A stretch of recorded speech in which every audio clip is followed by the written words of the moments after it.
Welcome back to Disney Journey. I'm retired Imagineer Jim Shull. On my first episode for 2025, I'm going to take some time to make predictions about what we may be seeing coming from the Walt Disney Company, and especially in the theme parks. So let's look at the Magic 8 Ball to see what we have in store for us in the year 2025. The Disney Cruise Line promises to continue its growth in 2025. Since it began with two ships built in Italy, it has grown to a large fleet. Now, what's interesting to me and what I think we'll see more of is the inclusion of more and more intellectual property. Now, they're going forward full bore. And one of the things that interests me is not just the addition of what you expect to see in a Disney theme park, but also now the addition of Bluey. Now, this streaming favorite is going to make its way well onto the big screen with a feature length film and into the theme parks, starting in Asia, in Australia, which is fitting because it is an Australian sheepdog, I believe. In any event, it's something that points to the future of the Disney company, that they're going to be doubling down not on traditional theme parks that are located and situated in a place that they cannot move from, but a theme park that can be floated destination to destination. This is a prediction based on an old idea, which was the idea of a floating theme park, the SS Disney. I recall seeing this white paper model sitting outside of Tony Baxter's office for many, many years. It's one of those typical ideas that bubble up at WDI that have life for a moment, but then fade away. But the idea still has merit, and therefore the idea of a Disney on a ship still continues today. The SS Disney never set sail, but there was an attempt at the idea with the Disney Fair. This United States based idea was going to be attached to state fairs or regional fairs, but it didn't take off as was planned or hoped for. It did find another home briefly overseas, but then eventually the lights went out. One of the themes I think will be played out in 2025 will be competition. Competition predominantly between Comcast and Universal and the Disney company. Now, we'll see it in a couple of places, but one of them will happen real soon because the first of the new hotels connected to Epic Universe there in Orlando, Florida, is going to be opening in just a few days. And then in May, the large park, Epic Universe, will open. Now, this will be a shot across the bow for Disney because traditionally, people would always book a 1 week trip to the Florida area. And they'd stay at the Magic Kingdom and maybe see some other parks, but they'd be on Disney World property. But now, for the first time, legitimately, truly, Universal will make the statement, if you want to come to Florida, stay with us because there's a week worth of activities, ride shows, and attractions to see. How this plays out, it's hard to say. But I think one of the things we're going to be looking at as a bellwether is to see discounts. Discounts in the Disney parks there in Florida, meal discounts, hotel discounts, and other forms of perks to entice people to come and stay on the Disney World property.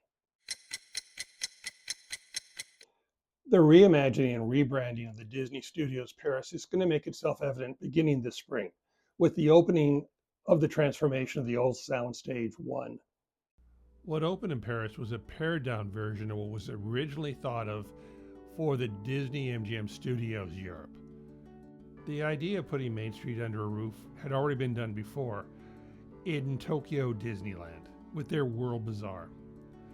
The idea of changing Soundstage 1 into world premiere is burying the needle in the romance and not the production background for a movie premiere or studio. There really is nothing about how to make movies, it's just simply to enjoy movies. And to that end, although the facility didn't grow, everything about the facility is being touched. And at the end of the day, it will be an improvement. Whether it changes fundamentally the value of the park is yet to be seen because, of course, no one has seen it. But guests will be able to visit World Premiere beginning this spring, just in time to start to combat an old rival who's going to be coming to Europe. The Universal Studios Great Britain project will be announced this year. This project has been going along now for several years and has received no real significant pushback. I would expect this to be announced and teams will be assembled. The Avatar and Coco projects at DCA are a little more difficult. I don't expect Avatar to break ground, but I do expect the announcement that the parking lot across Harbor Boulevard will be announced. This piece of the puzzle is needed because you can't take out the bus turnaround and drop off until you have a new one built. And that is going to be across the street on the other side of Harbor Boulevard and have pedestrian bridges.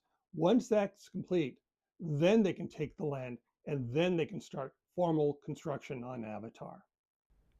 Adding Pandora, Avengers Campus, and Coco to Anaheim will move Disney California Adventure further from the underpinning theme of stories about California. One of the first construction dominoes to fall will be the closing of the tram. The red car is part of DCA 2.0, but it's going to be leaving because the rails are in the way, the barn that services the trolley is in the way. So all of these things have to happen. Now, this kind of construction is not the glamorous kind, but it's the type that you have to do first, because without doing the back of house stuff, you'll never be able to build the attraction that people care about. So in 2025, Demo is coming to DCA.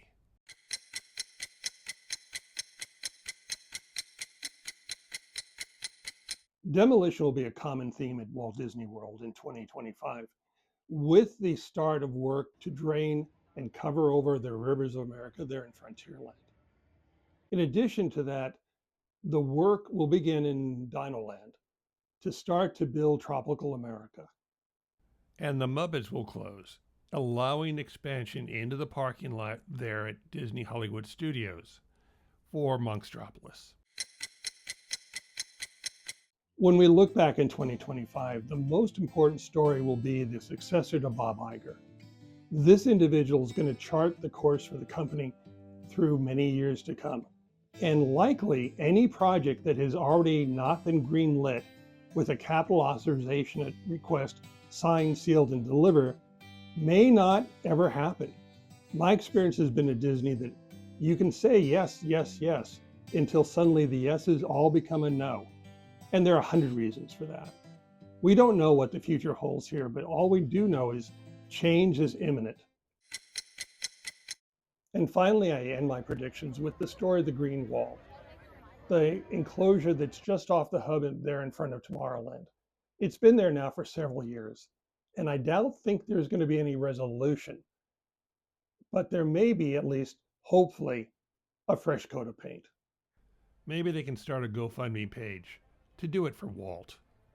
And that brings the first episode of 2025 to a close. I have many stories to share with you in the coming year, and I hope you join me. Be sure to like and subscribe and hit the bell notification button. But until the next episode, it's goodbye from Lost Canyon.